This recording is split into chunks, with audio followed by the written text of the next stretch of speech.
Yes, yes, yes. Melanated family. I am back for a brand new episode of the Melanated Convo podcast.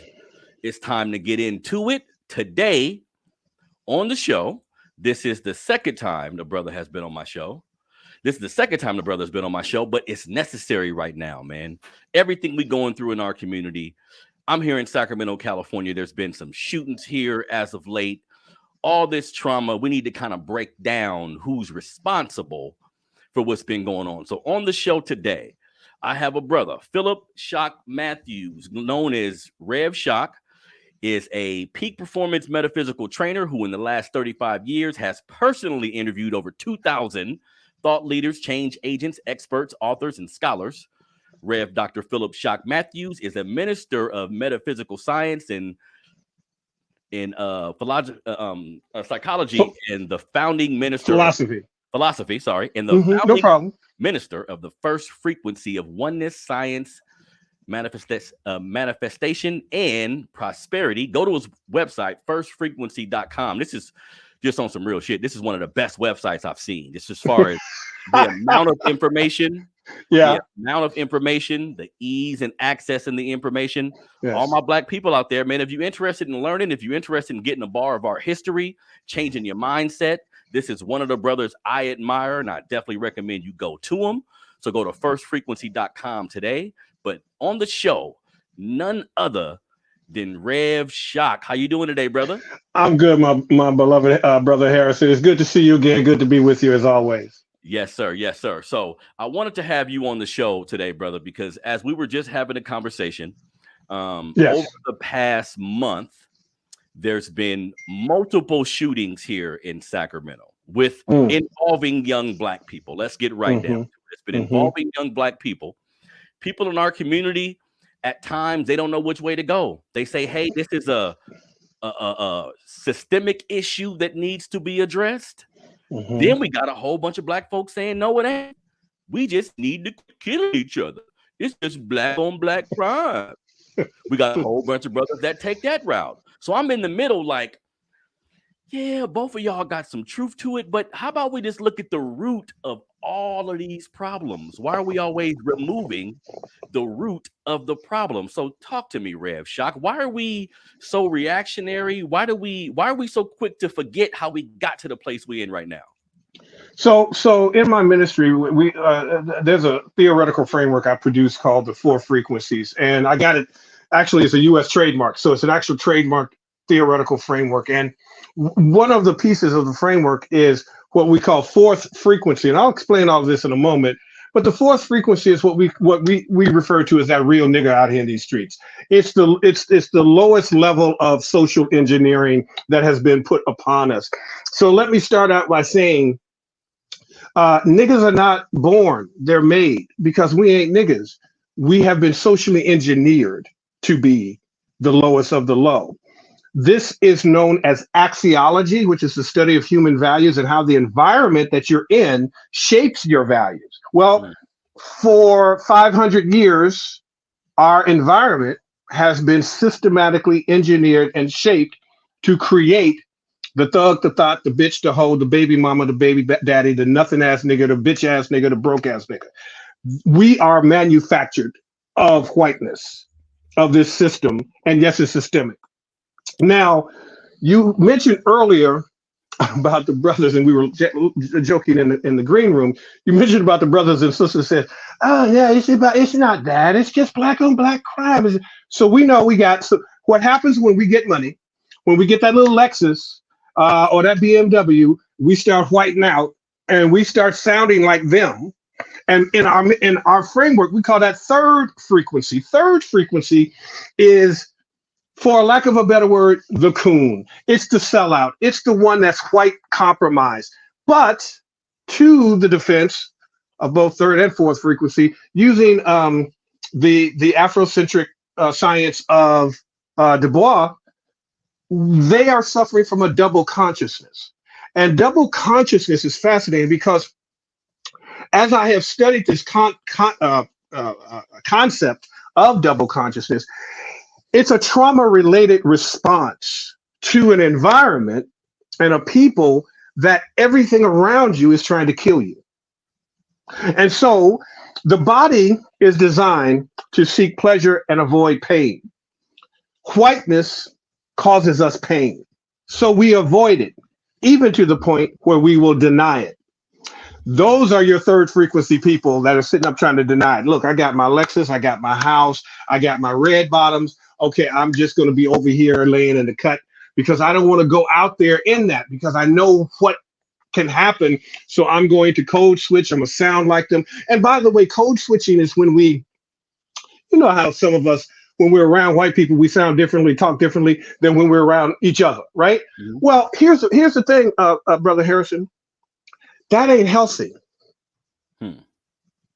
That's mental illness.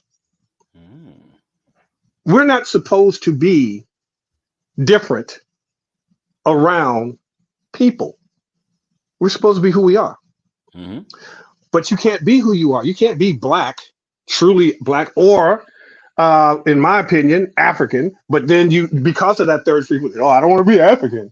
I don't want to be African. I want to be American. Yeah, because there's so much hurt and trauma and shame and pain associated with black trauma that the last thing you want to be is black. Yep. So I'm putting the black back in the black. I'm putting the black back in the African. Okay. So the second frequency of this framework is what we refer to as the European or the Amu, as is linguistically known. And in second frequency, it's all about control, and the axiology of that second frequency group, government, all the laws, everything is designed to take out the black man, reduce him to his lowest form, even a form that he's never been and is not used to, but to reduce him to his lowest form of human behavior, right? So this is why I say ain't nothing wrong with black people. Something happened to black people, and that something is still happening, and it's whiteness. Okay, it's systemic racism. Because here's the proof, beloved. I give you two concepts to mull over or consider. First, when you were a little boy, did you ever go up to your mother and daddy and say, "When I grow up, I want to be a drug addict and a drug dealer"? Nope. Was it ever a goal? Nope. Do you know people in your family and your friends in your life and your social who are drug dealers, drug addicts, alcoholics, drug addicted, sex addicted, stripping, prostituting? Was that a goal of your friends when y'all were kicking it on the playground? Did you ever go up there and say, man, I can't wait to start stripping? Has that ever been? Never. No. Let me ask you this. Now, you have kids? Yes, 5 boys. Well, first of all, you need to call me for prayer. Anyway, so damn, I didn't know 5. 5 boys. Who? What's the age range? 14 to 24. Yeah, you need prayer. You need daily prayer and maybe some hands laid on you. You know what I'm saying? Because you said I definitely need some hands laid on these boys. Okay. So did you ever, as a father, when you were holding your baby boys in your arms, when you were tucking them in bed, did you ever self-talk to them and say, baby boy, when you grow up, you're gonna be the best alcoholic, drug addicted, broke ass nigga you could ever imagine? Did you ever? No, I'm being funny, but I'm being serious, right? Did you ever say that to your child? Hell no. That's not a goal. So the question, my beloved, is what happened to them? Not your kid, but I'm saying overall, something must have happened. There must have been a signal interruption. There must have been an intersection, something that took over, that became the part of the personality. Now, trauma, when we study trauma, and my ministry is a trauma-informed ministry, when something is hysterical, it's historical. But even more so than that, beloved, when trauma is not metabolized, when trauma is not recognized, when trauma is not debriefed from a traumatic event, and being black is a traumatic event in this world, particularly in this country. When that happens, if you can't stop it, control it, or even are aware of it, the trauma becomes your personality. Okay. Interesting. So now, personality, when it leaves the house, it then starts to mix and look like culture. The issue is who put the trauma in you? Who birthed you and put you in a traumatic situation where your mother, your father? Now, also in our framework, we go through four traumas: genetic trauma, decontextualized trauma, vicarious trauma, and ghosting trauma. And I'll go through those briefly as we're going through this conversation, explaining that ain't nothing wrong with these black boys. Something happened to these black boys. And also subsequently, you and me and everybody else on the planet, from Oprah to Will Smith to Nick Cannon to Bill Cosby to R. Kelly, something happened to us because in a natural environment, would you have done these things? Real talk. So in axiology, we understand that. Okay, so as you know, as a little boy, little girl, you never went up and said this was a goal. Likewise, did you ever go through things in your life for the first time and said, "Damn, well, I had a goal, I had dreams, but I can't pursue them because now I have this other distraction that has come up in my life, and now I've got to learn how to survive." Right? Because I can't. As a black man, can I be a normal, average dude and get easily and readily get a job and pay for my bills and my lifestyle and my children? No. Because in certain situations, in most situations, when we're looking at what Dr. Claude Anderson refers to as the hood, what whites refer to as the inner city, those are manufactured, socially engineered constructs. Yes, sir. Because in nature, there is no such thing as poverty. It's not a natural occurrence in nature. Poverty, financial struggle, lack of academia, lack of resources is white man made. It's difficult, beloved, right? Because I'm 56, going on 57 in November. It's hard to hear this for some people for the first time. It was hard for me to get an understanding of this because nobody wants to think that these people have already put us in an environment and given us the thought that we have free will and we have control over our environment. No, we don't.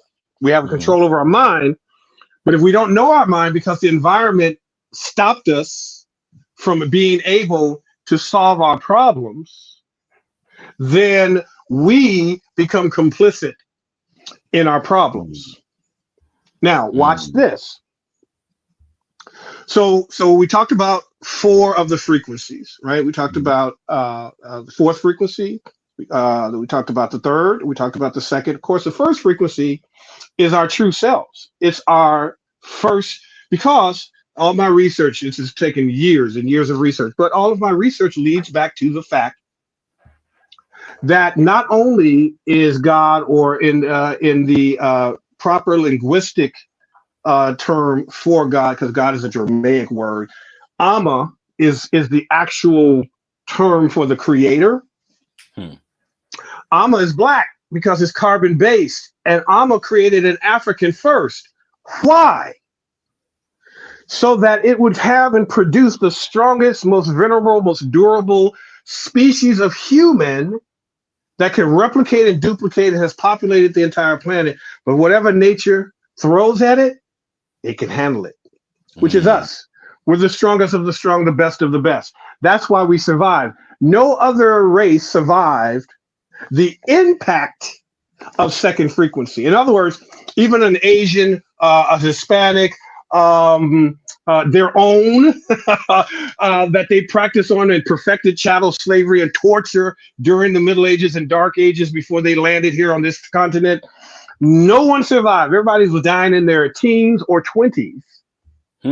We were the only ones that survived. Now, why were we able to survive that? Because we were made perfect, whole, and complete. So the job of second frequency, their biggest victory was not building the Empire State Building or something in medicine. It was, and it took thousands of years. But it took thousands of years, but they finally defeated us. That was their biggest day because they were on the bottom. They were and are the true and original niggas. They're the nothings. They've always been nothing. If you look at history, they've always been nothing. They've always been, we Black people, Africans, we mastered everything. We invented everything, including alcohol. We used to take alcohol and show them how to bathe themselves and clean themselves. They took alcohol and became alcoholics. Ain't that something? They invented alcoholism, pornography, everything that is debauchery in this society. That ain't us. But here's what happens, beloved. When your signal is interrupted, when that first frequency signal is interrupted, and you don't know that you're an Amma, you don't know you're a God in expression. You don't know that you're a king or queen. You call yourself that, but you really don't know that that's a science. That's an actual thing. And you don't know you have the power to change it. So now you take on a false identity. You either become a good Negro, third frequency, you go to church, you get a job, you go to get your education, you get your Lexus, you get your house and your red bottom, and you go along to get along and you don't rock the boat. Then there's a group of us, I'm putting myself in this category, that says, all hell to the no, I'm not cooning out, I'm not selling out, fuck you, Whitey. I'm a real nigga out here in these streets. But you can't solve, and that's fourth frequency, but guess what, brother? I could not solve any of my problems in fourth or third frequency. Even when I tried to become third frequency, I still was being called a nigga because even in Christianity made me a nigger. Look at your ancient words in etymology. Where did the word nigger come from? Where did the word bitch hoe come from? Who invented those words? It wasn't African people. It was second frequency. But what happens, honey, when you get capture bonded, when you get captured, when you're a prisoner of war, in order to eat and have some semblance of non-trauma being presented to you on a daily basis, you know what you do? You conform, you comply. And many times you do it without even thinking about it, particularly if you're birthed into it. Talk to me about that real quick, Rev Shock. You just said something important to me. You said a fourth frequency, brother, can't necessarily help us. Well, explain that to me, because fourth frequency, he's rebellious, right? About life, he want to help out. Right. He'll fuck something up for us. So how is he not beneficial? Right, because when you are labeled and start to label yourself a nigga, you have to understand what that means. There's a quote that says you can't solve a problem with the same level of thinking that created the problem. Correct. If you were socially engineered, no matter what you do as a third frequency or fourth frequency, you're not getting out because you're still within the system that created you. You're still using the label and the identity of the system that created you. So how can a nigga ever get out? Got it. So if I know that now I'm first frequency, if I know that I've always been a god and this has been a huge social engineering campaign and structure to keep whites on top, to keep whiteness on top, to keep white supremacy on top, because that's the only way they can survive, because they can't be equal to us, because every time they allow us in, we run them over. It doesn't matter what it is. It could be a sport, it could be a technology, it could be anything. When black hands and a black mind and a black God get on it, it's us. We own it. They know they can't compete. So they have to continue to have these laws in place. And I have done so much research on this. I was just reading a piece recently on how they used rape as a form of war. They use rape as an act of war. It's not a crime in war to rape. Can you believe that? Wow. Right? So when you look at what happened to us, so anti-miscegenation. Let's have a little history. Let's go through a little short, but let's go through it so the family can understand. Ain't nothing wrong with the family. Something's happened to the family. So after these people landed here on this rock, as Malcolm would say, Plymouth Rock landed on us. They now in our framework, we call this the fourth history. There's four histories. This is the fourth history, the history of anti-miscegenation. In other words, this is when white people were invented as a matter of law. In all of the books of history, no European and no scholar ever referred to themselves as white. White is American made. It's a concept and a construct that was created between 1664 and instituted in 1681. This is the work of Dr. Jacqueline Badalore. White people in anti-miscegenation. Anti-miscegenation, most people think of it's the mixing law. It's the laws of sexual mixing and interracial dating and whatever. It's illegal to marry a black person or a white person. If you are white, it's illegal for a black man to marry a white woman. That's what most people think if they've heard of the term anti-miscegenation. But what it really was it was the moment in history that changed this continent and the world forever. And that was the invention of white people. And there were three laws that came out of anti-miscegenation that got you and I in this conversation today. First law, person of African descent could not vote or run for office. Now, and mind you, let me paint the picture. So prior to anti-miscegenation,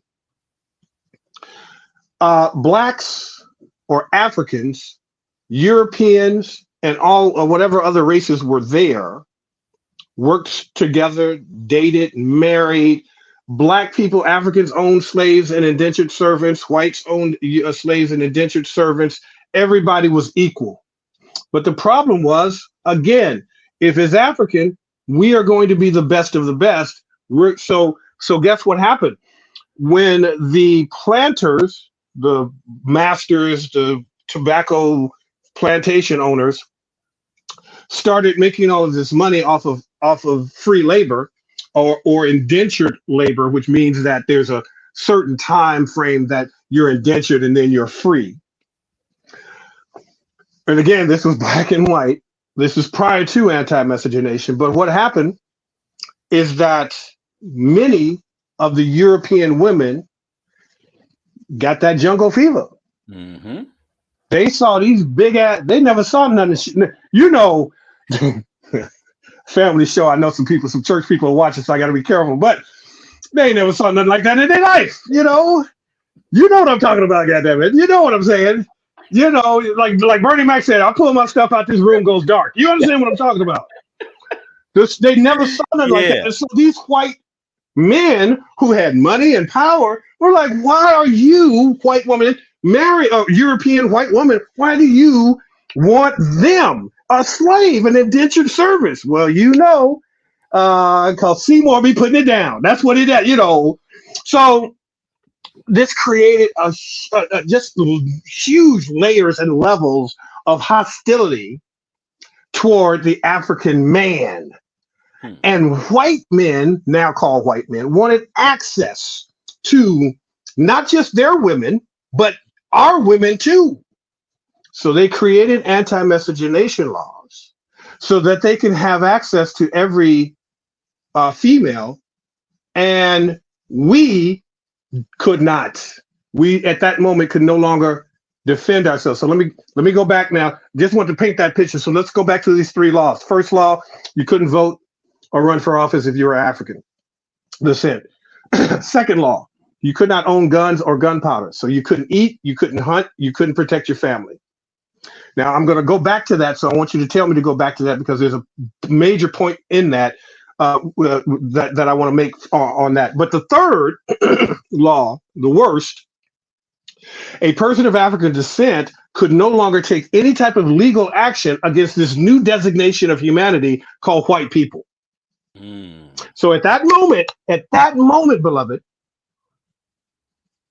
white supremacy was born. That was the birth of white supremacy in this country. When Trump talking about make America great again, that's what he's talking about. That's what he's talking when everybody's talking about it was a white country, this is our country. That's what they're talking about. Because most people don't know these laws existed. Watch, this is 100 years before the forefathers was even born. Jefferson, Washington, none of these people, they weren't even born. They weren't even thought about. This was in 1600s, 1700s. That's 100 years later. So these presidents were born into white supremacy. Wow. You understand what I'm saying? So when I look at Mount Rushmore, I see a group of terrorists. I see rapists, right? I see terrorists. I was having this conversation the other day. Somebody said, well, aren't you afraid of the foreign stuff and what's going on with ISIS? I'm like, I'm 56 years old. I've been living with ISIS all my fucking life. What do you know? I ain't scared of no goddamn ISIS. Nigga, I'm scared of these motherfuckers over here. Shit, ISIS ain't fucking with me. Let me just break it down. I'm like, ISIS love me. Hey, ICE, what's going on? I'm not afraid of ISIS. I'm afraid of the ICE people. You understand what I'm saying? So listen to me now. Listen. So ISIS killed white people. They don't mess with us. So they might be an ally. I can't say that on air. Oh Lord, this is on YouTube. I'm so sorry. But nonetheless, I digressed. But my terrorists are the lynchers, are the police brutality people, the law enforcement, military. Every law that has been put in place to make sure you and I don't even have this conversation. And if we do, we wouldn't be able to articulate it. We're supposed to be drug addicts, strung out, in prison, dead, cracked out, fucked up, no good to nobody. That's what this was designed to do. So I cannot be upset, angry with my particularly my young brothers and sisters who are out here gangbanging and tearing it up and ripping it up because they're in trauma. These kids are in trauma and nobody's coming to help them. And they don't know what to do. So when you have been stripped of your ability to move yourself forward, you're in a constant state of survival. And it's all about getting that bag. It's all about getting that bag. But that was socially engineered. That was done to you. You think that it was a choice. Nope, you didn't have a choice. Because before you were born, they already had a plan for you in the neighborhood of the zip code that you come from. Ain't that a bitch? Hey, and then so real quick, Rev Shock, and I tell people all the time, they argue with me because I say, hey, in America, Black people, melanated people, we are at any moment you can be victimized. At any, and they get mad. I ain't no damn victim. Right. I went to college. I get up and go to work every day. I'm like, y'all not getting it. Even with your college degree, all your shit tomorrow, you can get pulled over and become a hashtag simply because of how you look. So what do we say to those people? Rev, they don't know you went to Harvard. They don't know that you might be they don't know that you're a doctor. They don't know that. They just see a nigga. That's all they see. Right? That's all so understand, fam. So here's what happens, beloved. This is that double consciousness from Dewad I was talking about. And I think it was Henry Paget that speaks about we got to get back to first sight consciousness, what we call first frequency, which means our African state, our original state. So that's the state that saves us, is our culture. When you have the history that we have, some of us are just embarrassed about it. We don't talk about it. It's like being raped. Do you know the shame of being raped? It's the same shame of being Black. So some of us can't talk about it, bro. In order for us to be able to manage our day and our life without going crazy, we just have to deny it and say that's not gonna happen to me. That's those niggas over there. That's those niggas over there. Now, when we talk about that, let's go in the divide and conquer strategy. So what you do is you give a few Negroes parity and give them the thought that they have access or equal access to whiteness. Now you become a detriment to the people who don't have that access. You now demean them and look down on your own people. This is so real, Rev, because another thing I was getting shit about, like this sister, this is my sister though, but the new Supreme Court Justice, Ketanji Brown Jackson, they was celebrating, Rev. Sure. She got the spot. She first black woman. Oh, hey, they say Kamala's the first black woman. Ain't no black in her, but that's okay. You know, we're just stupid. We're stupid. When you are so socially into it was called colonization, right? So successful colonization, assimilation, domestication, that's what it looks like, beloved. That's all it is. When people are sitting up saying, I love this a third frequency person, I love Kamala Harris, I love that's, oh gosh, you're successfully colonized. White men and white people ain't got nothing to worry about with you. Because we know what you're going to choose. We know what you're going to choose. Because everybody was celebrating, Red. Everybody was celebrating. It was but these black people, they're black, but they ain't really black. So they don't give a shit about you. They don't care about, you know how we get when we, I was joking earlier, but it's kind of true. You know what happens when we get that Lexus? We think, you look at us on Sunday. You can see the attitudes on Sunday. Look at the hats that these chicks be wearing. Look at them, man. Come on now. You can't say nothing to Big Mama on Sunday with her Lexus driving up, stepping out of her Lex or her Mercedes. You know, the Mercedes. Oh my God, I got me a Sadie Benz. Yeah, I don't smell no more. You can't tell them nothing. You can't tell them nothing. Right? But understand that what Big Mama and our brothers and sisters who become third frequency, what they had to go through to get to that level of income in academia. So they take that as a badge of honor because I had to work for that. Like I'm in my 50s. In my 50s, I went back and got a PhD. Who the fuck does that? That's crazy. Right? But I have my PhD and my study and research is in Africana phenomenology and Afrocentricity and metaphysics. So I didn't get caught up and coon out because I could have easily cooned out.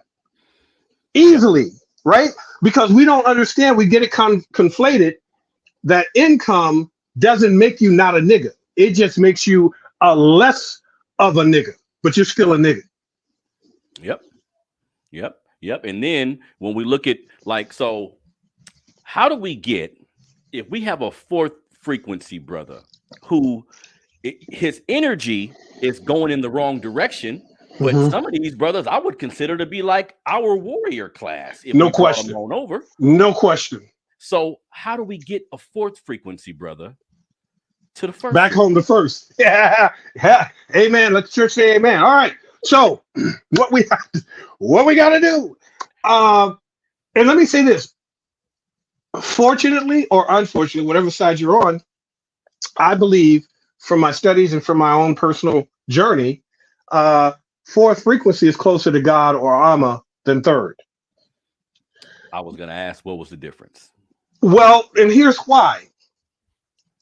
Because even though you are now considered the lowest of the low and you've rejected whiteness, you've rejected coonism, you rejected selling out, even though you're now this real nigga on the street, but because you rejected whiteness, you actually closer to God because they ain't nothing close about them to God. Ain't nothing close. In fact, now this is where I get in trouble on these shows that I get invited to because I'm a theologian and I know I'm a doctor and I know some stuff. I even knew some stuff before I became a doctor, but the reason I became a doctor in metaphysical science and philosophy is so I can tell the truth and be able to back it up with a certificate, right? Because this was a conversation I had with Reverend Jeremiah Wright, who was the minister for the Obamas. This is back in 2003. I sat on his media ministry board and I was responsible for interviewing all the people and getting the news. The trumpet is what the United Church of Christ that he had. We would sit up in his office and we would have conversations about this false deity called Jesus, this white boy, this imaginary white boy on the stick. Where you going, Rev? You gonna piss him off? I tried to say, oh Lord, is my internet going out? This light's going out. They're coming to get me. God damn it! What's going on? Hold on. Turn out to the. Wait a minute. Hold on. Wait a minute. Why is Rev Shock in the door? Oh Lord, the lights went out. Oh, the came and got him. Oh Lord, Rev Shock, no. So y'all know I ain't got no damn sense. So when I talked about the signal interruption, so here's how you colonize a person before they're born. It's called epigenetics. It's called genetic memory. And trauma is conserved and trauma is transferred. So you and I are carrying the genes and the trauma of our parents. Your parents are carrying the genes of their parents and their trauma, and we're carrying them as well. Last I checked, the telomeres, which is what transfers these ancestral genetic memories from one generation to the next, goes back 350 years, so, or 14 generations. So all of this trauma is inside of us when we are at birth. But now here's what happens when we're born. Dr. Kawanza Kunjufu did his research. He calls it the fourth grade syndrome. The fourth grade syndrome is what happens when a young boy, and you went through this, so you tell me if I'm on point, because if I'm not, you have permission to say, Rev Shock, you full of shit. So in the fourth grade, you get introduced to what I call the three white boys. The first white boy is the white boy on the boat, which is Columbus.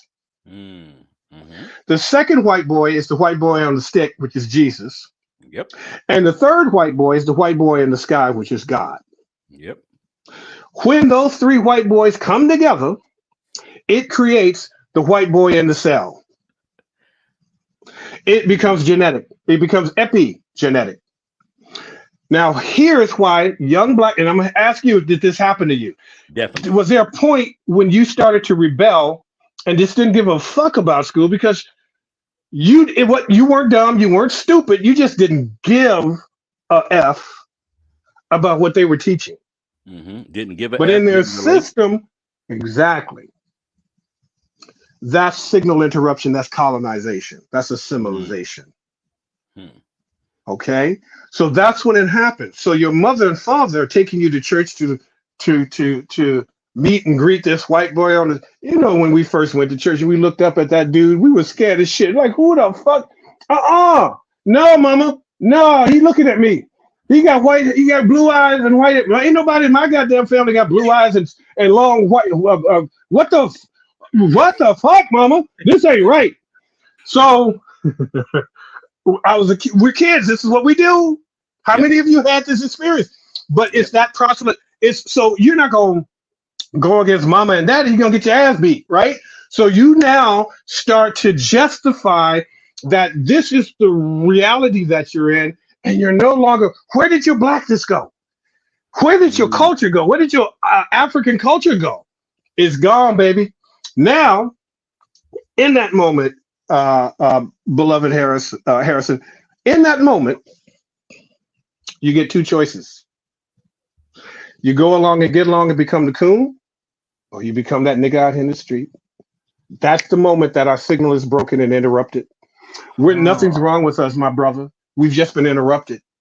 Because Rev, I remember, and this is so correct me if I'm wrong. So I remember being a kid being forced to go to church. All of us as children. There was some kind of disconnection to it. Mm-hmm. It was we went because we had to, but none of the young people around me was like, you know what, y'all go ahead and run and play. I'm gonna listen to Bible stuff. Right. Maybe kids had it right, Rev. The older people, they more brainwashed. The kids seen it for what it was. Who is that dude? Now, what if that dude looked like my uncle? Wait a minute. Now let's go back. I love what you're doing right now because truth to power, brother. You can't deny it. So here's the thing. Let me ask you something. When you first heard this, and I know you heard it because we all have heard it, you're made in the image and likeness of what? Your God. Now, I'm in church. I'm looking at this dude with a big ass finger pointing from the sky in the clouds and shit. This big ass white dude that looked like, David Haggerty or some shit. Who the hell is this old ass white dude? That's God? Well, if that's God, now you're kids. Now, if that's God, then I'm fucked. Because if I'm made in the image and likeness of this sumbitch, and I don't look like this motherfucker, oh, I messed up. And I know some of you out there are saying, oh my God, Rev Shock is blasphemous. He's just up here cussing and clowning. Because it's a false religion, family.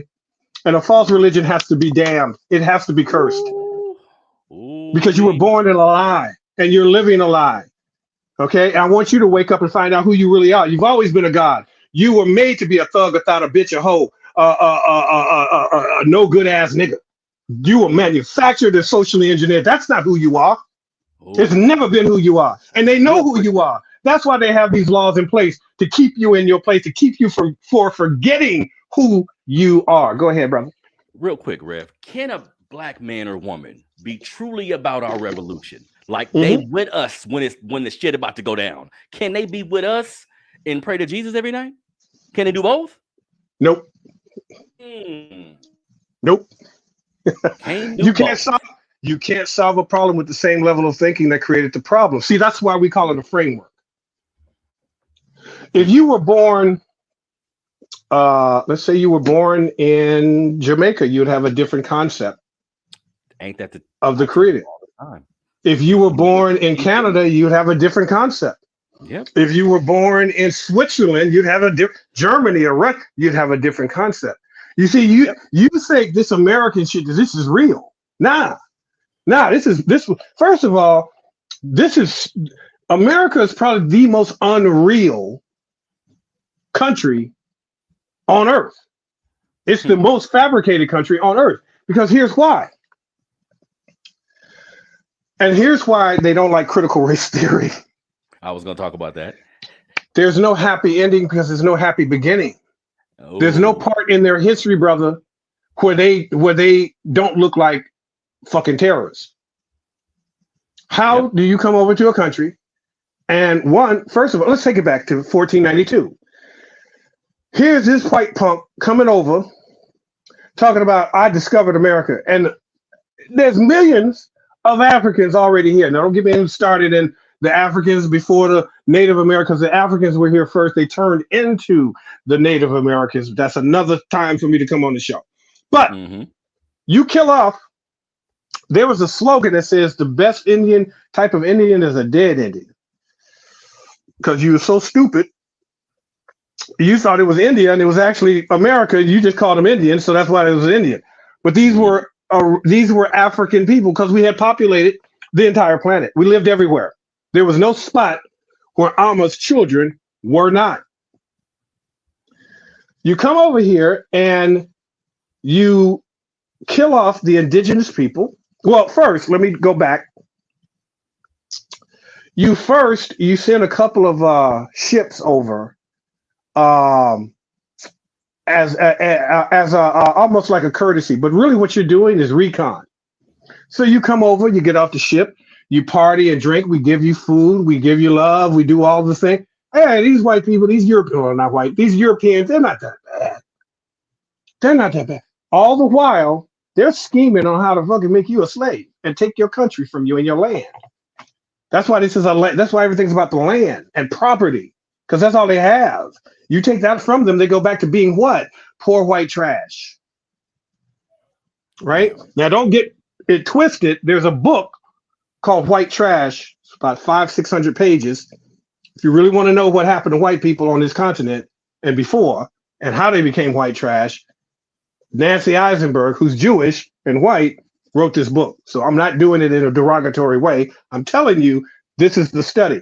So they come here, but they come here, beloved, with all kinds of diseases. Do you know that it wasn't that they physically killed 2 million Native Americans? It was the disease. It was from rape. Hmm. They caught syphilis, and everyone died Hmm. Damn. So that because was they the used thing. rape. They I've read used about that a rape little bit, as Rev. war. But I read Yes. about that a little bit, Rev. But that was true. They like syphilis Yeah. was Yeah. actually That's true. killing them. 2 million or more dropping dead. Yes.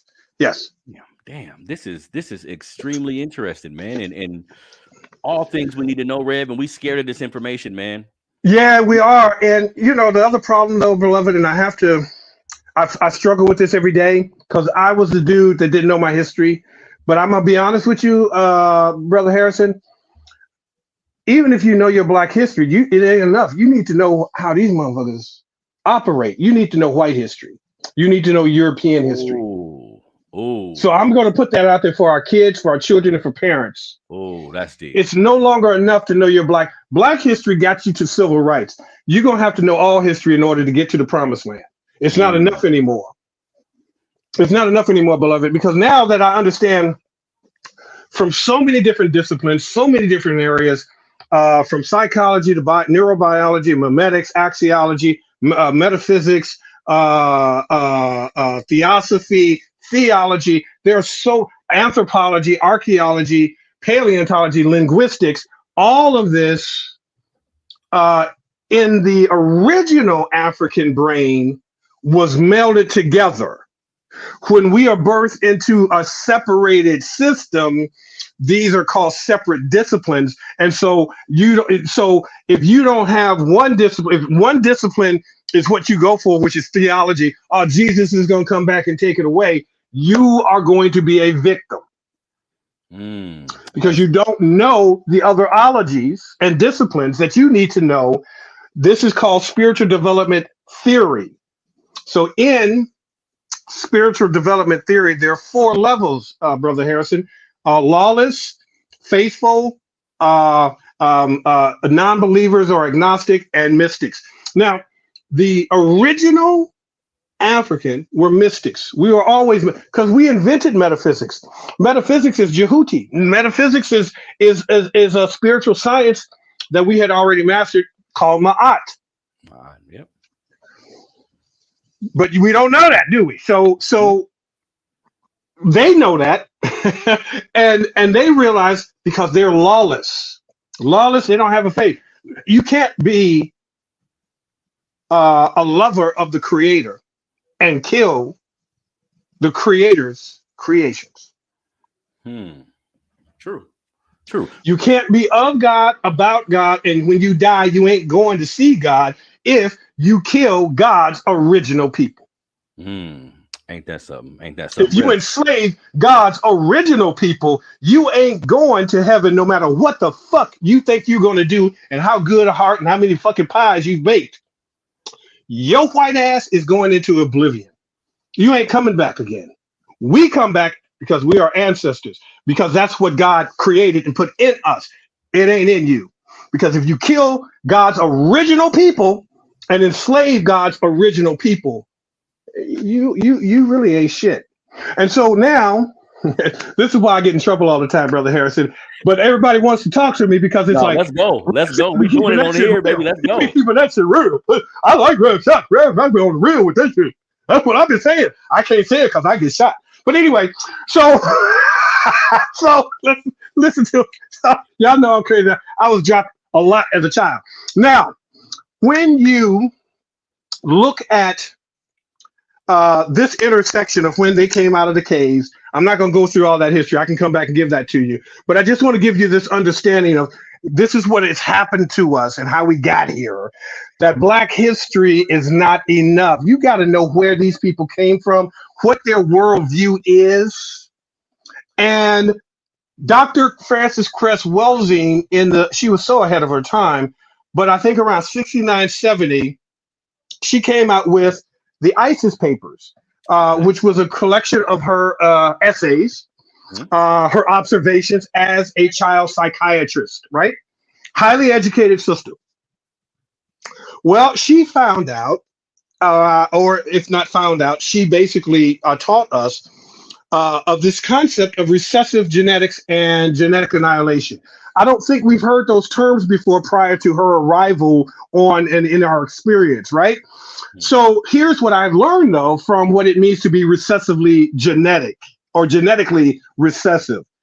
It means you're dead. It means you're dying. It means that you're not part of the original archetype of a human, so that you are now on a path of extinction. So these people, now this is where it gets tricky and scary, family. Why do you think they make zombie movies and vampire movies? Why do you think that's the mass of their culture? Because it's them.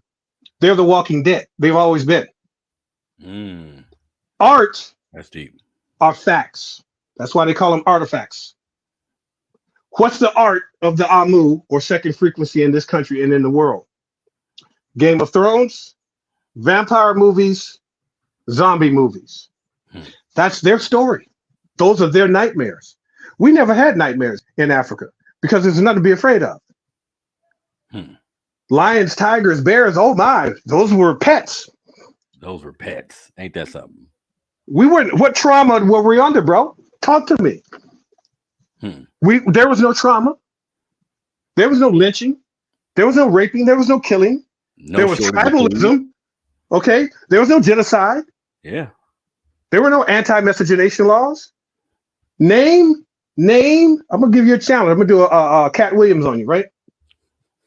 Name in history. Name an African country that went over to another country, invaded it, killed off all the indigenous people, and then set laws to protect them and change their name. I'm sitting here waiting. Go ahead. Never happened.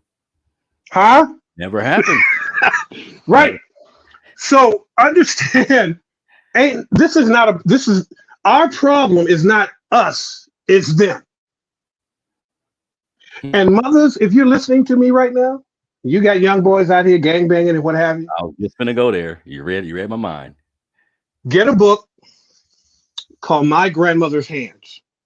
I just had this conversation with my doctor. I had to go to the doctor for the checkup or whatever, and the doctor found out that I was a theologian, found out that I was a doctor of metaphysical science, and that I was a trauma-informed minister. And it was funny as hell. He said, do you know, I can't pronounce his name, but do you know, and I said, Resma Minicum? He's like, yeah. I'm like, yeah, that's my dude. Yeah, I helped launch this book. Okay, he reached out to me on Facebook 4 years ago and said, hey, man, can I come on and talk about my new book? I'm like, yeah. And so go and get Resma Minicum's My Grandmother's Hands. And I told Resma this 4 years ago. Now it's happened. I said, brother, your book, this book is going to change the world, because no one in history has ever written about trauma in the manner in which you have done, and put it in a sequence that makes sense to everybody. White body supremacy, black body supremacy, police body supremacy. No one has ever done that.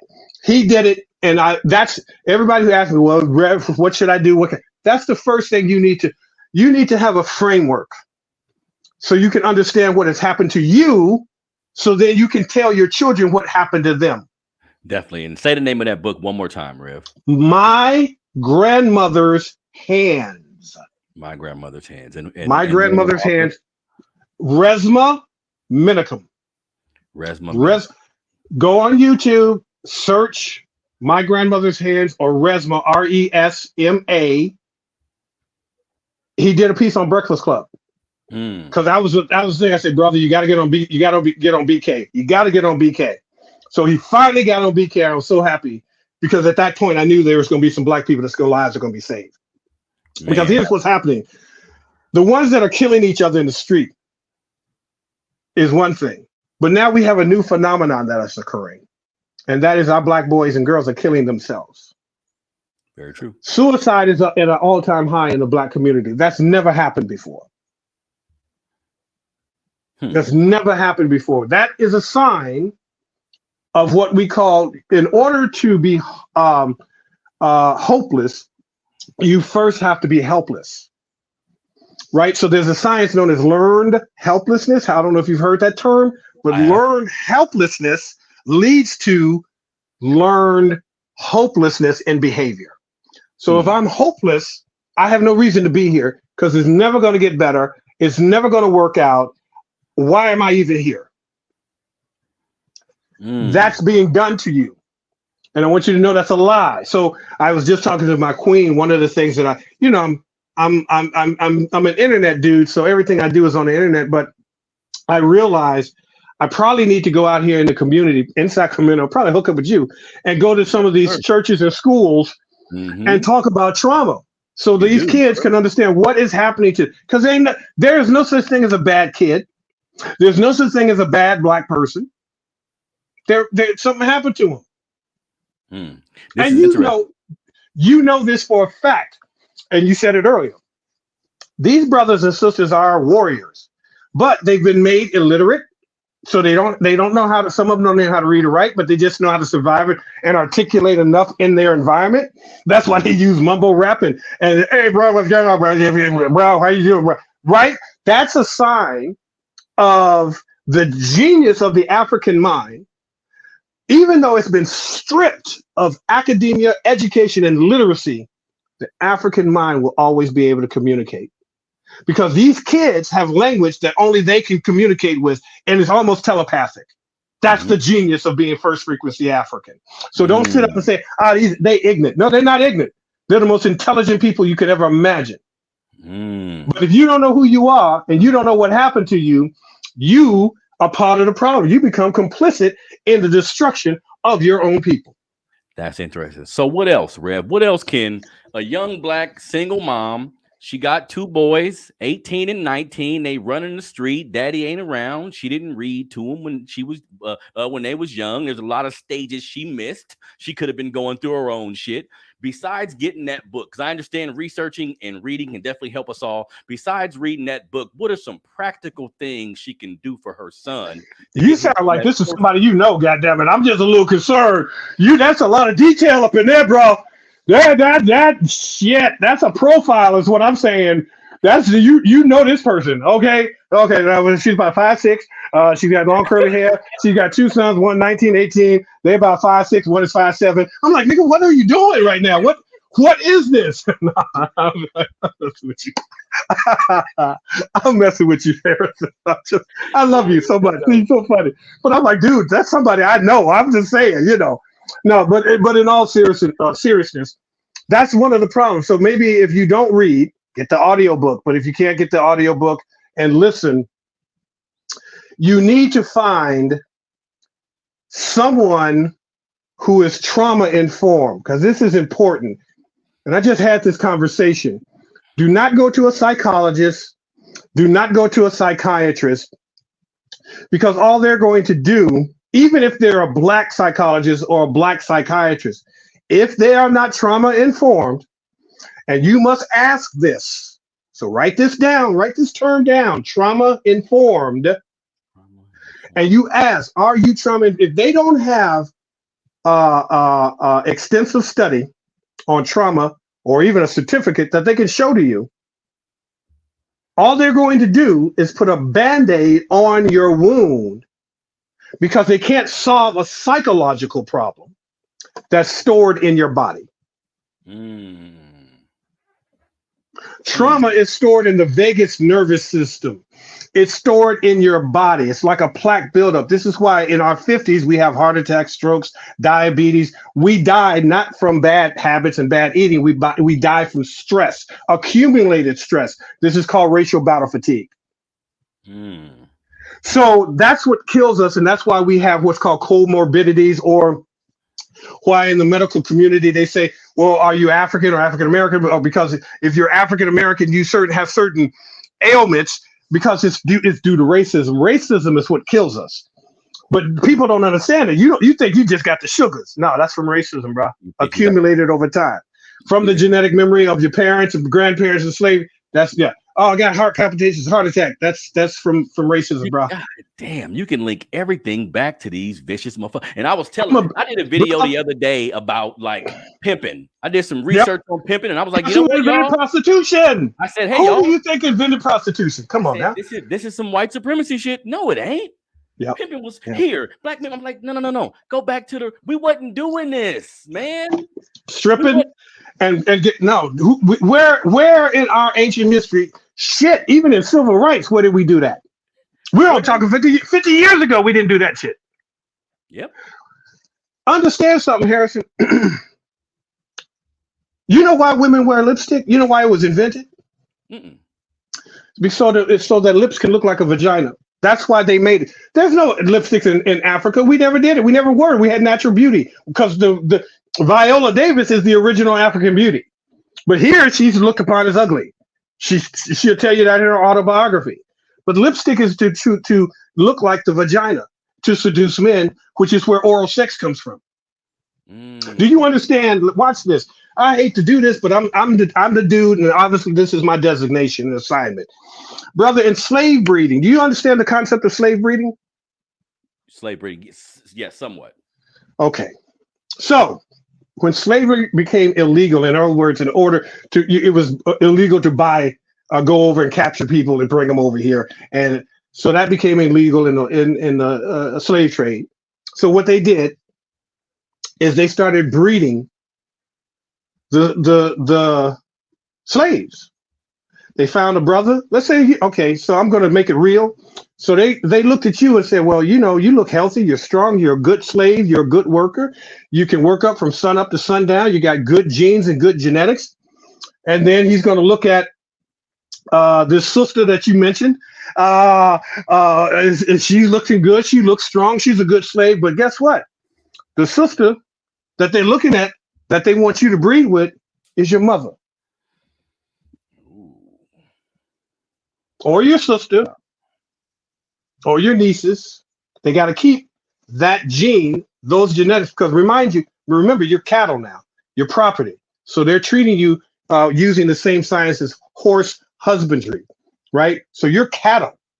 So I'm going to breed you and keep you in that breeding.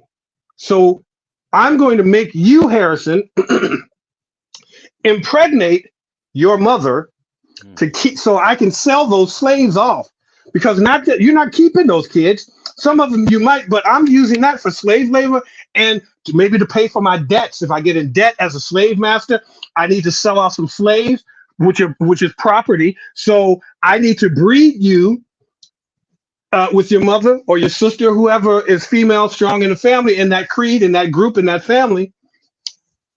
Guess what they call? What they called the stud who slept and bred and impregnated his mother? What? Motherfucker. That's where it comes from. That's where the word comes from, bro. Wow.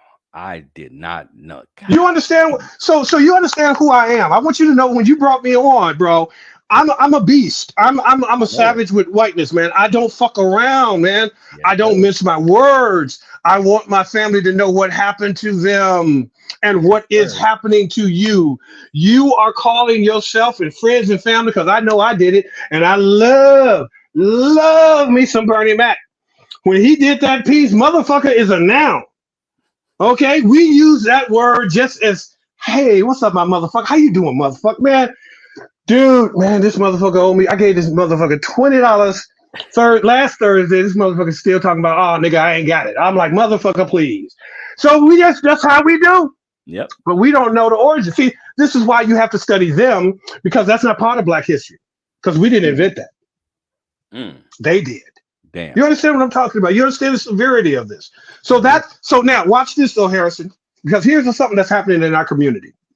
There's a trope that goes around that says niggas ain't shit. Well, which is true. Niggas aren't shit because that's why it's a nigga. That's what the nigga was invented. That's why Baldwin asked the question to white people. He said, why do you need a nigger in the first place? What's in you that you need a nigger to hate? Why do you need that? Mm-hmm. That's another story. I'll come back on to do that show. But sisters are sitting up saying black men ain't shit. Most black men have multiple children, or what we call baby mamas. Yep. And they have multiple men called baby daddies. Yep. Do you know why? We talked about this briefly before, but please break it down for me. All right, so there's some history here that I got to unpack for you, but it started with anti-miscegenation, right? So when when this new designation of whiteness came into place, it took the black man out of being able to protect his family and protect his woman and to provide for her. So now, white man, I can provide for you because I own you any damn way. So now I have access to you. So now that's the first installment of the nigga ain't shit, the black man ain't shit, because he can't protect you, because if he tries to protect you, we're going to kill him. That's the first. Slave breeding. Can you imagine what happens to the psyche when they put a bag over your head and you have to get hard, they get you hard, and you have to have sex with multiple women who you do not know because you get they put a mask over you, they put a bag over your head, they put a bag over her head, so you don't know you fucking your mother or your sister or whatever. And now you have multiple children all over the plantation and other plantations. You don't even know who the hell they are. Damn. That's where this shit came from, bro. Ain't shit wrong with black men. Something happened to us, bro. Damn. Hit me up. Damn. Fuck with your boy. Holla at your boy. Firstfrequency.com. I'm not fucking around. This is real shit. This is real history, dude. Yep. So now let's look at the epigenetics, genetic memory, historical trauma, generational trauma, the curse, all of this shit. Black men have multiple kids, multiple women. Where do you think that comes from? In a natural environment, axiology, how the environment shapes your values, what's transferred, what's transferred on. That's why you see all of these white men trying to get with black women, because it's the same thing that's happening. Back then, it's the same thing happening now. Mm-hmm. But that's the birth. So slave breeding was the birth of the baby mama and the baby daddy. That's deep. Something happened to us. God damn, Rev. So don't mess with me. I got the history. I got the papers. Got the books. I'll fuck you up. I'll mess your. Don't come in here with that white shit. I will mess your life up. Okay. You will go home and maybe commit suicide fucking with Rev Shock. Rev Shock, oh shit. That's why they don't want me to be around white children, because white children go back home and kill all their parents. Little Becky and Bob is like, they already killing parents anyway. We already had that case. Now this should be a pandemic. Why are all these white kids going back and killing their parents and grandparents after looking at a Rev Shock show? It's because Rev Shock told that you ain't shit. You need to get the fuck up out of here. Okay? You don't want this smoke. You do not want this smoke. You do not. Rev, I've got a question for you. Check this out, Rev. This is a debate I've had with several men, and at this point, shit, I need your opinion on this.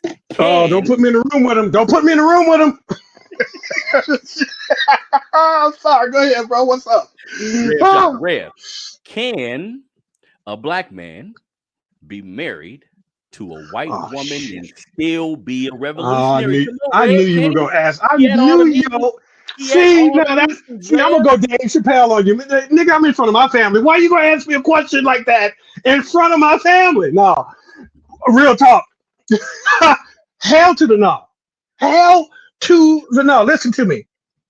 I'm in a real life situation with my queen of 18 years. Her son is married to an Amu and has Amu children, or Amu influenced children, mixed children.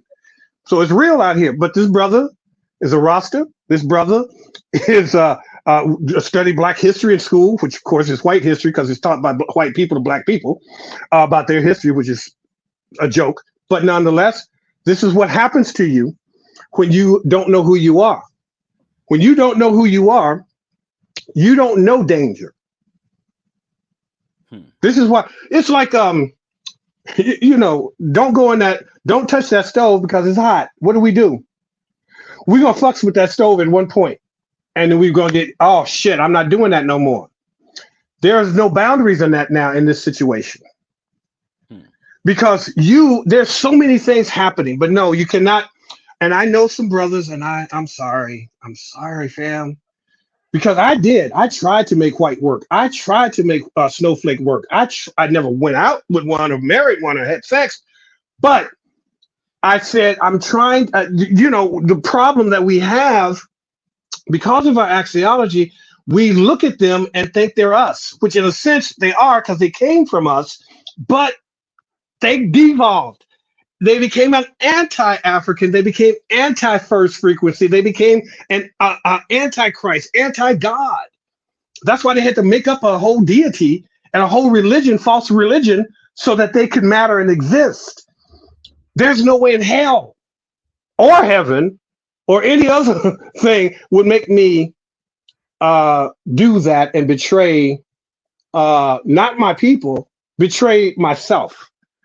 But if I don't know, see, you have to understand something, beloved. You came to a certain realization over time. You weren't born with this knowledge, right? You don't even probably know how blessed and how lucky you are that you got this information, because it is going to save not only your life, it's going to save the life of your lineage. Your bloodline will remain pure. Hopefully. I don't know about these. I don't know about your 5 boys, but I'm just saying, if you're raising them the way that I think I know you, I've been watching your shows, so I don't think that's going to happen. And if one of those boys do, well, I'll come on the show and say, so Harrison, you now have 4 children, not 5. Okay, so let's move on. So Harrison, you better not bring no white bitch in my house. Anyway, let's move on. So if you don't know who you are and what they are and what they represent, you're probably going to make that mistake, because as a young mind, you think you're invincible. You think you, just like a sister thinks she can change a man. We think that, well, this is Becky, but she's not like that. Mm-hmm. She not, yeah. Becky is exactly like that. Well, he's not like that because he loves me and I'm black. Yeah, he loves you because of the anti-miscegenation laws, but he actually hates black men. That happens a lot. Yep. Right? Yep. He don't like black men and calls black men niggers. And then after you're married and got all of your coochie and everything thrown out, now he's calling you a nigger. Yep. And you dumb enough to role play and play slave master with him. You're a complete idiot. You're an imbecile. Right? And I'm sorry, fam. That's just the way it is. We have to take hard measures and take a hard line, because if we don't, we're gonna end up doing this dumb shit again. And I ain't for it. I'm not having it. That's what I always tell people around me, man. Everything I'm doing, I'm not having it. Like, I don't want my grandkids to still be going through this bullshit, man. Bro, real talk. Real talk. When I'm here on this earth, I gotta do something. Like, we be complaining about police brutality. We be complaining about the policies put in place. I'm like, shit, on an individual level, how do you help us? Everybody can help. If you go in, if you vote for a president, you go in that booth, put your vote in there and leave and go back to work. You just did nothing for us. If anything, you sold from what was that called? You just went from one devil to another devil. Yeah. From one slave master to the other slave master. Yeah. Now, I don't know how many years Biden has been in politics, but there's not been a year he's been in politics where he's done shit for black people. Yep. Not one. In fact, what he wrote the laws. The 3-strike law. He wrote that shit. Clinton implemented it. Yep. Now there's 3 to 4 million of us that are gone because they made sure that these boys were not going to grow up and vote their ass out. Because their biggest fear, brother, here in this country right now is a black country. Because they know they're going to get voted out. That's why the Obama administration had the highest levels of police brutality and black deaths in any other history of any other president. Go back and do the numbers. Don't believe. Oh, by the way, don't believe shit I'm telling you. Go look it up, huh, Rev? Go look it up. If you don't believe them, go look it up. I remember how it was a lot of shit when Obama was president, man. It was a lot of shit. He was every day, bro. He was getting disrespected. His queen was Michelle. They went in on them, man. And look at him. Look at how he aged. That wasn't because of the presidency. That was because of the racism. He had to fire Secret Service members and go and get new Secret Service people. Because here's the other thing, beloved. This is why you need to holler at your boy. So one of the dudes that I help him publish his book was called. Oh gosh, of course I'm gonna forget the name of the book. But he was a Secret Service agent, one of the black ones. For the entire Obama administration and the last year of the Bush administration. He was in it deep, and he had a chapter in his book where he talked about these hillbilly hick racist son of bitches in the White House, Secret Service is protecting a black president, and the shit that they were talking about of him and Michelle and what they wanted to do to him and Michelle. Because you understand, these people are rapists. So they when they get that sense of power, they rape they stick their dick in everything. They fuck birds, farm animals, pigeons. Some of them have really small dicks, so they fuck ants and beagles and shit, little small insects. They will put their dick in every goddamn thing. So they was talking about, Michelle and fucking Obama, and these people are sick. So I'm talking to this brother, and I'm like, how in the hell did you handle that in 8 years? He said, well, this is my job, but I had to separate from them. This was a Muslim brother. And he had to separate from them because he could not. They treated the black Secret Service agents differently than they treated the white, but the ones that were black were coons and turned on the ones that were. It's the same shit. Same thing in the White House, bro. Same thing. Yep. So if it's in the White House with Secret Service, it's in the DEA. It's in all branches of law enforcement. It's in all branches of military. Right. So you have to understand that at some point you need some peace of mind. So sometimes it's just better to deny the shit and say, I ain't got nothing to do with racism. I'm just going to do me, because there's a lot. What you and I do, bro, you don't understand. Like you and me, we out here in the trenches, in the streets. We are street soldiers. Or I'm an internet soldier. You more a street soldier and internet. So you got one up on me. But this is not easy work. It's not. Right. And you're going to get flack. You're going to get cussed out, spit on by your own people. We already know white people don't like you, but it's your own people that look like you. Some of the people you've known for years. That's who be in my DMs, Rev. Why you talking about Christianity, Harrison? What you talking about? All you need is God in your life. All you need is me to pray for you. Stop He's talking right. like that. He or she is right, but not their God, your God, the original God, Amma. That's what you need. How can a white God save you, and it's a white God that puts you in chains? Because the Christian told me the other day, Rev, I know my God is black. The Bible come from come from Africa. The Bible did not come from Africa. The Bible was completely bastardized and misinterpreted from Ma'at. But the 42 declarations is where the 10 commandments came from. They took everything, stole everything, and just revamped it to suit their needs. Who were the people? Europeans, not black people, not Africans, Europeans. That whole shit about Ham and being cursed and all that, complete total bullshit. Complete total bullshit. But this is what happens, because now in the situation, this is why when I became a minister, I made a point before I became a minister, there's certain shit I'm not going to do. I'm not going to be preaching from no Bible, because it ain't real. I'm not going to be talking about no white Jesus or black Jesus, because he never walked the earth. I'm not going to accept tithing, because tithing is a system of oppression, taking money from poor people and promising them that you will pray for them and God will deliver them. That's criminal. Yes, sir. I ain't going to mention no names, but if you can't pay your bills, you can't pay your phone, you're trying to sit up and figure out, especially if you're elderly, you're trying to figure out how you're going to pay rent versus get medication.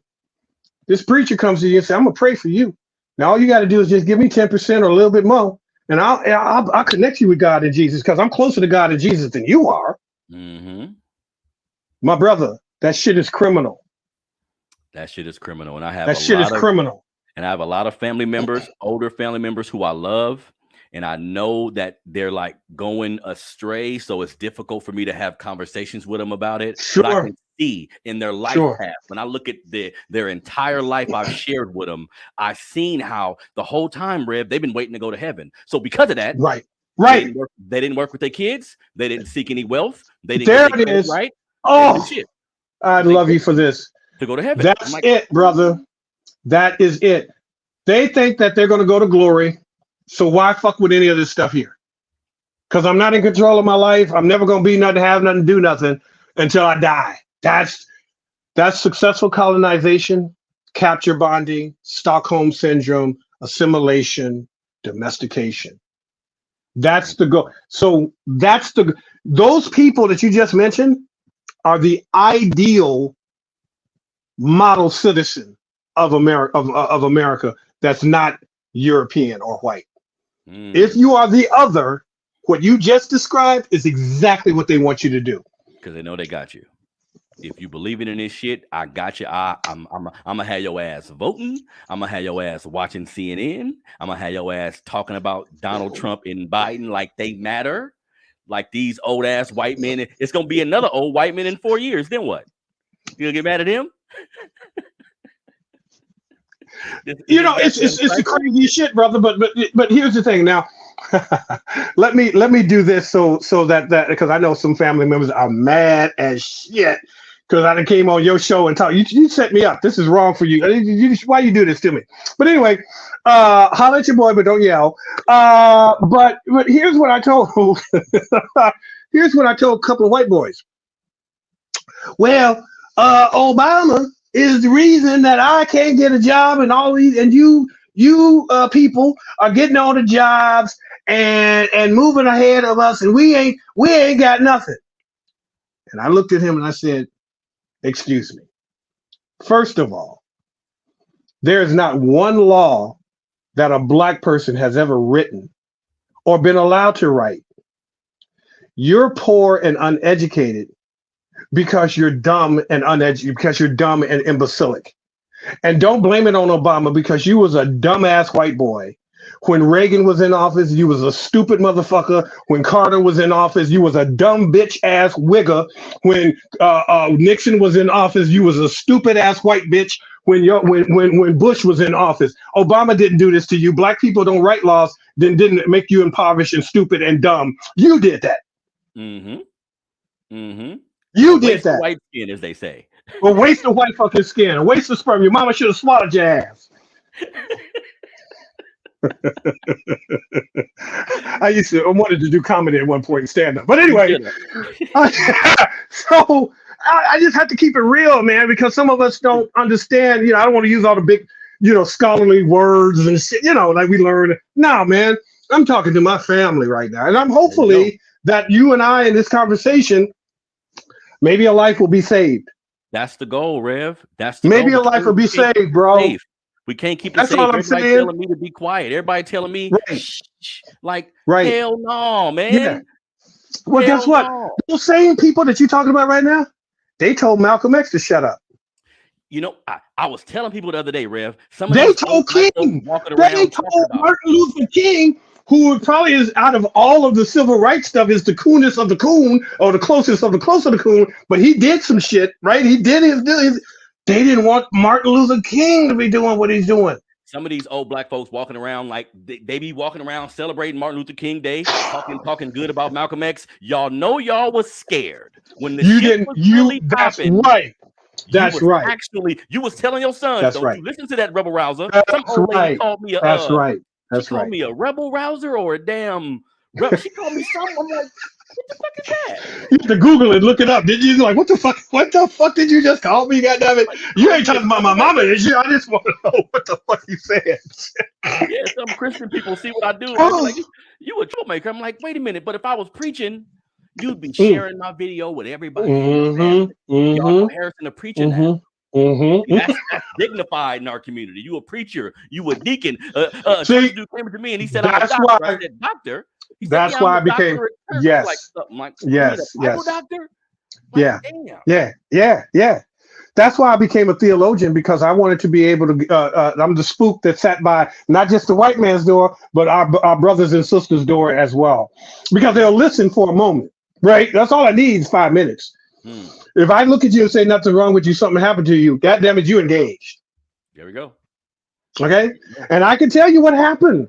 I got the books. I got the history. I'm writing the history. I'm literally like getting ready to publish mad papers on academia.edu. My work is already being cited by white scholars in Sweden. So this shit is real. It's real. Right? But it's not this. Hey, man, do yourself a favor and try to insulate and isolate yourself and stay as far away from whiteness as you possibly can, because it's going to harm you. Racial battle fatigue is real. The study was done where in proximity or constant proximity of white people and whiteness, it actually makes black people sick. It causes us to have mental illness. It causes us to have migraines. It causes us to have heart attacks, strokes.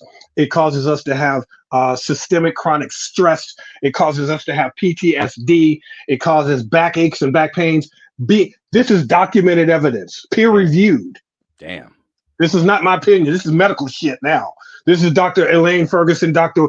William A. Smith, and Dr. Tommy J. Curry. This is their researching work. Dr. Ferguson, I think, is a 40. Is it 30 or 40? I think it's 30-year veteran, or maybe 40. No, 40-year veteran of medicine. Dr. William A. Smith and Dr. Tommy J. Curry, he's a philosopher that's now living in Sweden. And Dr. Smith is a professor at the University of Utah. They did this research, man, and I was blown away. It's one of those things where, in our community, like we go to the barbershop or whatever, we talk about it. But some stuff we think about it, we say, I don't know. But then when we hear it, you're like, yeah, that makes sense. That makes sense. We know that makes sense. In us. Somewhere in there, there's a truth that touches you. Yep. Like, damn. And some people are listening to me right now. They might be offended either by the use of my colorful language or by me in the sense of blaspheming Christianity, white God, white Jesus, and all of this lie. But still, they're saying, that bald head son bitch with them crooked teeth, he's saying some shit that makes sense to me, though. It makes sense. He's making some sense, though. Why is this making sense? I don't want him to make sense because I like my white Jesus. I know he's coming back. And I'm saying, okay, if Jesus is coming back, he ain't coming back as just a black man. He's coming back as a nothing-ass nigga, because that nigga is late. Okay, only a nigga is that late. Only a nigga is that late, bro. Okay, I'm just keeping it real with you. So if he is coming back, his name ain't Jesus. His name is Tyrone. Okay, you understand what I'm saying? Shit, Tyrone, nigga, where you been, nigga? Shit, I done went through slavery, Jim Crow, police brutality. My dude, what the fuck can you do now? You see what they've been doing to us? Come do something. Shit, well, I appreciate having you on the show, brother. This is thank you, brother. I love being with you. I missed you. Man, you are a beacon of light. I'm aware of Claude Anderson and yes, all the great shout out to Claude, in our community, brother. Yes, I'm right there in line with them. I'm just blessed that I'm able to actually speak with you. And what we doing now gonna live forever. I'm just happy that we at this point, and I'm always seek out like-minded individuals. Yes, so we can give them this work, man. Fuck all this shit. Yes. Fuck sitting down. Yes. Yeah, this is the real word. What you're doing right now, that's the real word.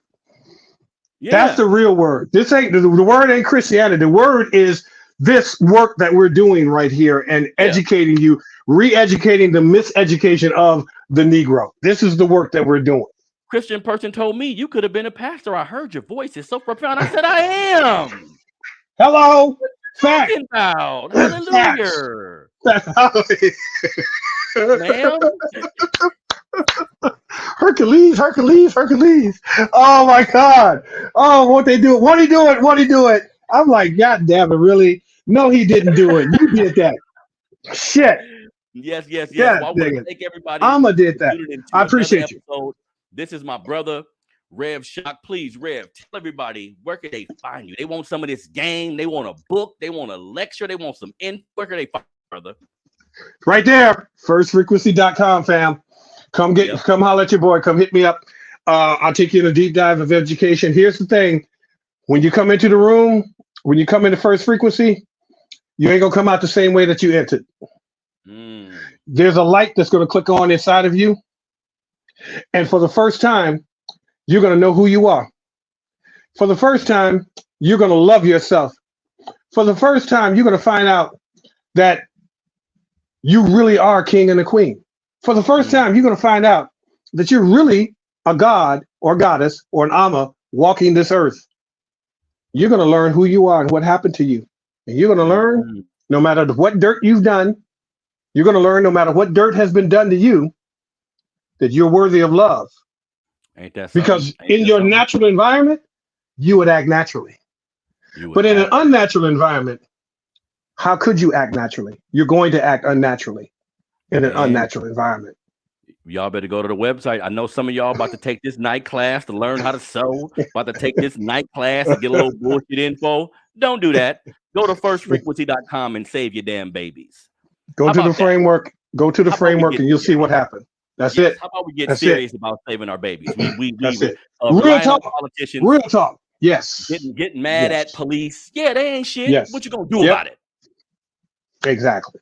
What you gonna do about it? So this is I can give you those formulas. Absolutely. We're gonna keep bringing this heat. This is my brother. Yes, this has been another episode of the Melanated Convo podcast. Like it, share it, do all that shit. I'm on all the audio platforms, Spotify, Google Podcasts, Apple Podcasts, all these places. Find what happened to my video? Okay, there I am. Oh, they want me. They want my ass off, don't they? They just.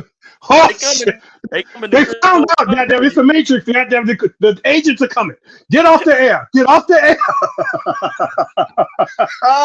Well, I'm like, what the hell happened to my camera? Okay, brother, I love you. Thank you so much for having me. Thank you for being on the show, REV Shock. This has been another episode of the Melanated Convo podcast. We out.